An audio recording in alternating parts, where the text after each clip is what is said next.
পৃথিবীর এই দেশে মৃত্যু সম্পূর্ণ আইনত নিষিদ্ধ। জেলবন্দি কয়েদিদের মৃত্যুদণ্ডের বদলে পড়তে দেওয়া হয় বই, শেখানো হয় গীতাটা। উত্তর মেরুর এক দেশ, যাকে বলা হয় ল্যান্ড অফ মিডনাইট সান। আকাশে অরোর বলিয়ারিস আর অসম্ভব প্রাকৃতিক সৌন্দর্যে ভরপুর এই দেশ, নিশীথ সূর্যের দেশ নরওয়ে।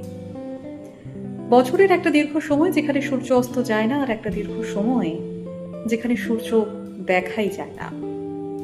1960 সাল পর্যন্ত এখানের মানুষের জীবন ছিল খুব সাধারণ।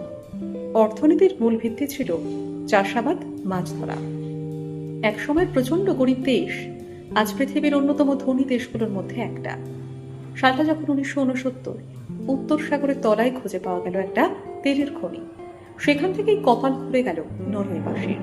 এই তেলের খনি থেকে যে টাকা তারা আর্ন করেছিল, সেটা দিয়ে তারা তৈরি করে ফেলেছিল সভরেন ফান্ড, যেখান থেকে কোনোদিন তারা গরিব হবে না। আর তাই নরওয়েতে জন্ম মুহূর্ত থেকেই প্রত্যেকটি বাচ্চা কোটিপতি হয়েই জন্মায়। নরওয়ের শিক্ষা এবং মেডিকেল পুরোটাই সম্পূর্ণভাবে ফ্রি। নরওয়ের মানুষ খেতে পছন্দ করে ট্যাকো, আর তাই তারা ট্যাকো ফ্রাইডে পালন করে। তাদের অত্যন্ত প্রিয় খাবার ট্যাকো। কোয়ালিটি টাইম স্পেন্ড করে ছোট্ট কাঠের কেবিনে। এখানে মানুষের জন্য একটাই নিয়ম, সেটা হচ্ছে সমতার নিয়ম। সাধারণ মানুষ থেকে শুরু করে নেতা মন্ত্রী, তারা সবাই পাবলিক ট্রান্সপোর্ট ব্যবহার করে নিজেদের গন্তব্যে পৌঁছয়। এমন একটা দেশ, যে দেশটার ধনী হয়ে যাওয়ার পেছনে প্রধান কারণ হচ্ছে তেলের খনি। সেই দেশে যে গাড়িগুলো চলে তার অধিকাংশটাই ইলেকট্রিক কার। পরিবেশ রক্ষার জন্য যে দেশগুলো প্রথম সারিতে রয়েছে তার মধ্যে নরওয়ে একটা। কি অদ্ভুত না, যে তেলের খনি তাকে বিশ্বের অন্যতম ধনী দেশে পরিণত করলো।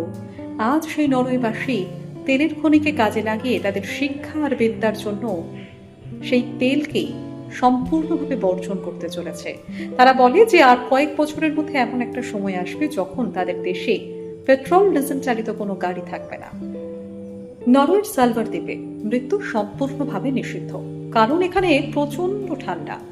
আর প্রচন্ড ঠান্ডার কারণে সূর্যের মুখ দেখা যায় না, সারাক্ষণই বরফ পড়ে।